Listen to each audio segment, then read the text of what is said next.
You're seeing even right-wing economists and commentators saying that their numbers don't add up and that they should be delaying these trickle-down tax cuts. It's absolutely irresponsible to be providing tax cuts at the moment when the government aren't being honest with New Zealanders about what that means. In order to help pay for... Sorry, completely off topic. Was it just me, or was there a dude in a suit with dope leaves going up the suit behind him? Just kind of noticed that last minute. Didn't notice it beforehand. That's the new version of the hemp suit that Nandor used to wear, going up behind him with his dope suit on. Tax cuts at the moment when the government aren't being honest with New Zealanders about... It's a whole new version of that's a dope suit, man. See what I did there? What that means. In order to help pay for tax cuts, the government signalled savings elsewhere, scrapping free public transport for young people, public service jobs, free ECE for 2-year-olds and free prescriptions, to name a few. The minister says health, education and law and order will get more funding in the May budget, but money for anything else will be tight. Is it irresponsible of you to bring in tax cuts now?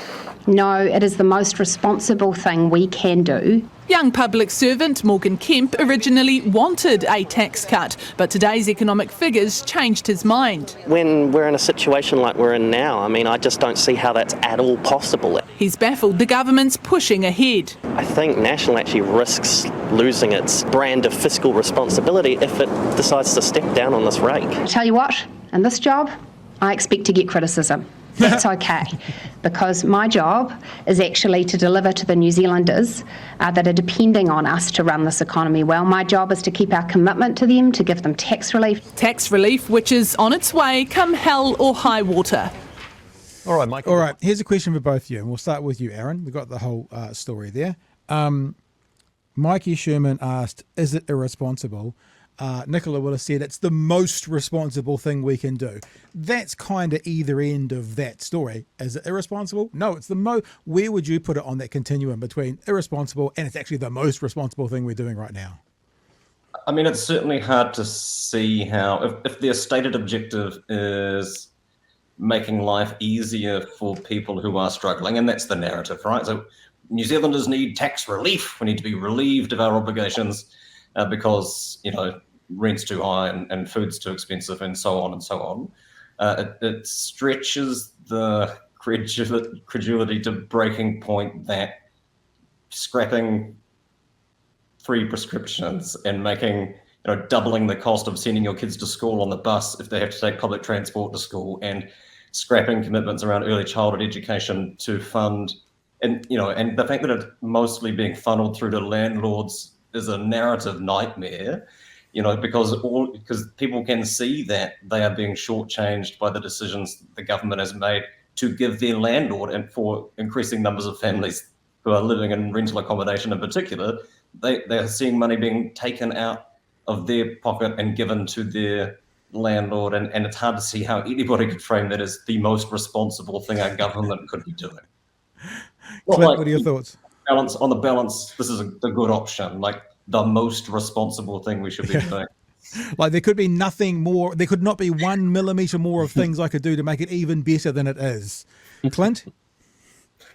Yeah, look, I agree that the fact that they are having to increase charges to people to pay for tax cuts, it's how can that be responsible? And especially where those charges fall kind of comes down to kind of the luck of the draw. Does your kid take the bus to school? Do you have illnesses that you need prescriptions for? Those kind of things. But the money in the tax cuts is very, very targeted at upper and middle incomes, and so again, right?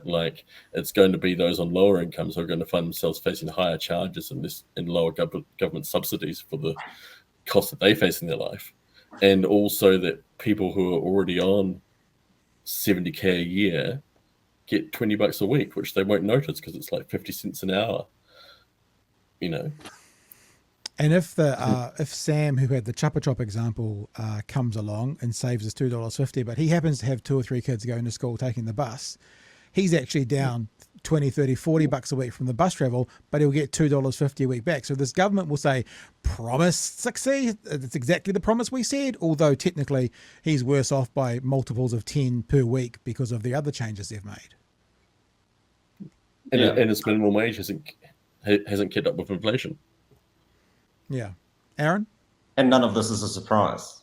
You know, I mean, I'm sure Craig Rennie doesn't enjoy being the rightest man on the left, but you know, all of this was spelled out by the CTU in particular before the election. You know, people went in and voted eyes wide open as to how wildly improbable. You know, Mike Riddell, for God's sake, coming out and saying this isn't going to work the way that you say it's going to work, and sure enough, it isn't working the way that they said it's going to work. And I think people are cottoning on to the fact that they couldn't find a talking head, a vox pop for that story saying this is a good idea. Tells you, and they certainly would have tried. It tells you everything you need to know, I think.